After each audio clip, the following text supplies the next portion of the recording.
Hello, my name is Nicole Sheppard, and I'm the Transitioning Youth Coordinator with the Developmental Disabilities Administration, Southern Maryland Regional Office. This video is just going to give a brief overview of the current funding available through DDA. Let's get started. If you watched the DDA 101 application video, then this screen probably looks familiar to you. For those of you that didn't, once you apply for services through DDA and you're deemed eligible, DDA will place you in a priority category. Category 1 is crisis resolution. That's someone who is currently in a crisis or an emergency situation.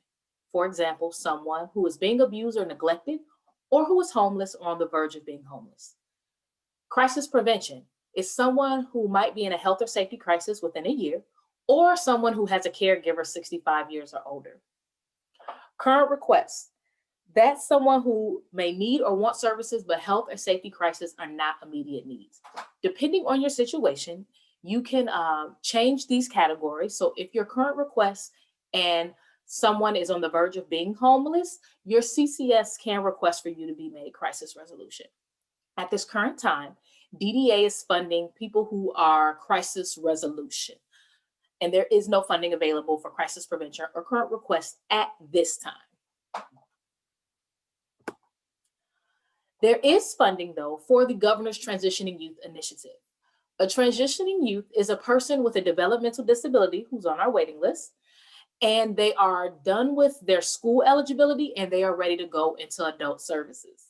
These are specially dedicated funds that are reauthorized each year by legislature. The Governor's Transitioning Youth Initiative came about as DDA started to notice that when people would graduate, they would go home and be on the waiting list, and we would notice that their skills would diminish over time. So DDA did not want those skills to diminish, so they're able to kind of skip the waiting list to continue on with services so that they don't lose the skills that the school system has helped them to achieve. So DDA is not an entitlement.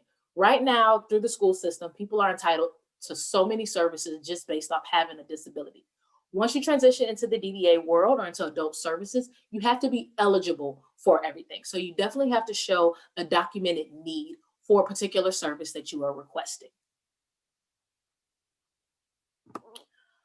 These are our different DDA waivers. We have the Family Supports Waiver, the Community Supports Waiver, and the Community Pathways Waiver.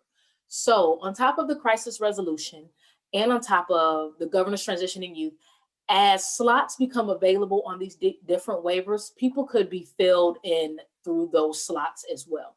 So under the Family Supports Waiver, it works with people who are birth to 21. There are various support services offered in the Family Supports Waiver, and it has an initial service cap of $12,000.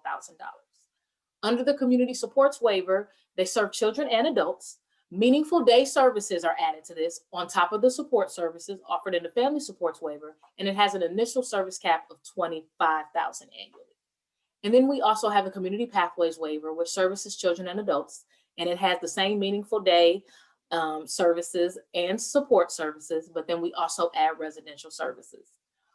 If you have any questions on any of these waivers or you're on our waiting list, I would suggest reaching out to your CCS to get a better understanding of the different waivers and the different funding sources.